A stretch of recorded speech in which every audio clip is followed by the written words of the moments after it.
the 7 ups of successful leadership. Let's look at some of our 7 ups, and then at the end we'll make sure we've covered your points. Here's my first up. Dress up. Dress up. 55% of the impressions you make on an audience are based on what? Visual, thank you. And that means not only image and physical presentation, but all the nonverbals in between, whether it's nonverbal behaviors such as gesture, posture, carriage, the way we stand and use space, or the way we put ourselves together. So that's a very, very powerful thing. Dressing up and being very, very focused on how you present yourself to the world. The second up. Congratulations, you've all achieved it. I often work with clients, and again, it's very typical for women, but not exclusive to women, who work very hard. And they put their heads down when they get in early, and they do everything that's required of them and often more, and they stay in at lunch to make sure it's perfect. So here's the deal.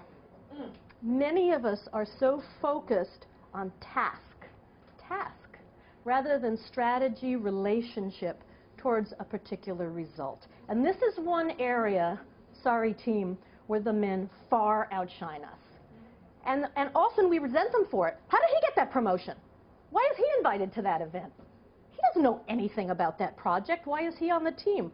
Well, it's because he showed up. He raised his hand.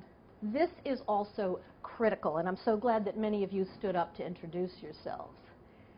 Most people, and many, many women, are not comfortable with a spotlight.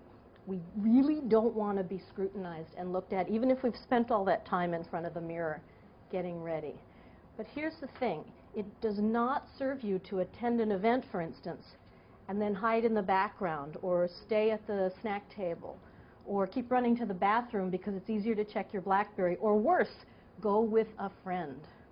What happens when you go with a friend, Wenshi? You connect with your friend. Exactly. You're like, may I? Bonded forever. I am not letting this woman go because I feel safe with her.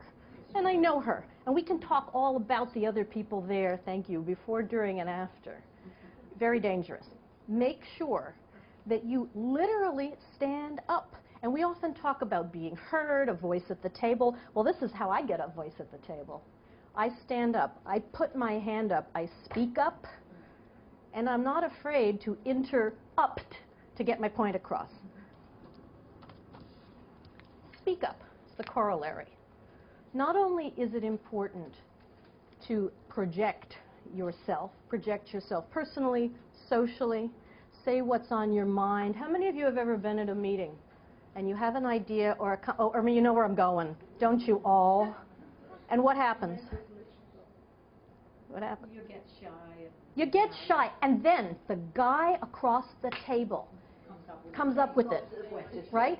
Or even worse, maybe you murmured it. Well, I think we could have a fundraiser, but nobody really hears you because it's a big, busy room, and these are big, busy people. And then all of a sudden, somebody says, what about a fundraiser? Oh, yeah, yeah, you lead that team. You're the one, Ann, you're the one. And you are sitting, you just can't believe this. Now, even if they didn't hear it, it's hugely disappointing. It's devastating. So you want to make sure that you are businesslike and bossy. I like that, bossy. That's up there somewhere. We got bossy up there.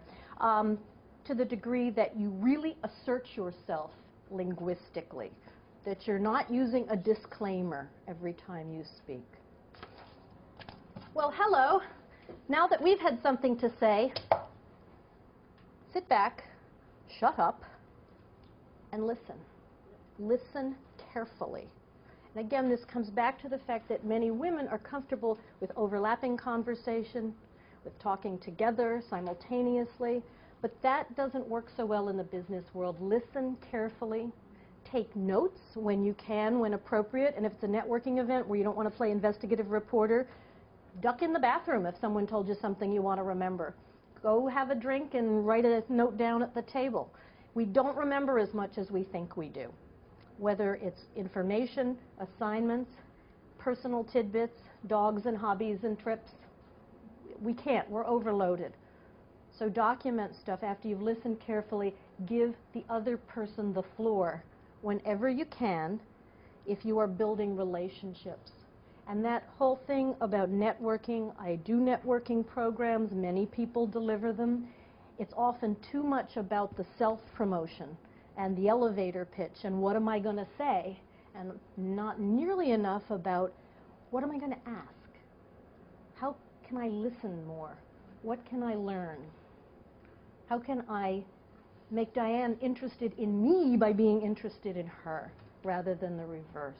So learn to listen really well.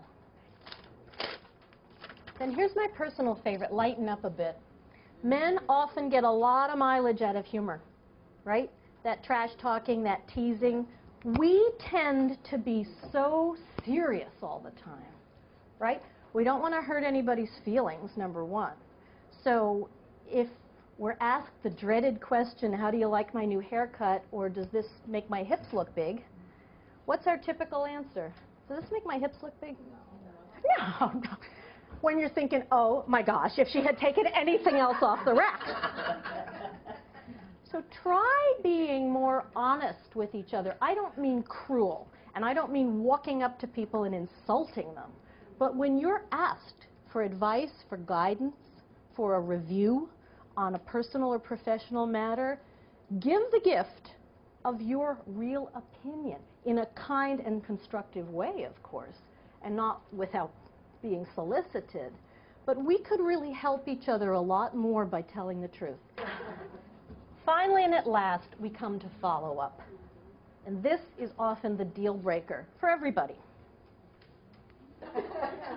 Now, we don't yet know what will come of the introduction of Anne and Diane. And now I sound like, I don't know, one of those horrible reality shows. But the truth is you really don't know. And if Anne does not follow up, or vice versa, what's going to come of their fledgling relationship? Not a darn thing. So you have to follow up, and not just with that day after or week of great to meet you email. Finally, I want to leave you with this thought, and by the way, you know, what we've done today is a very expressed overview of a number of different topics. We've addressed presentation, we've addressed image management, we've addressed electronic etiquette, relationship building. There's a lot.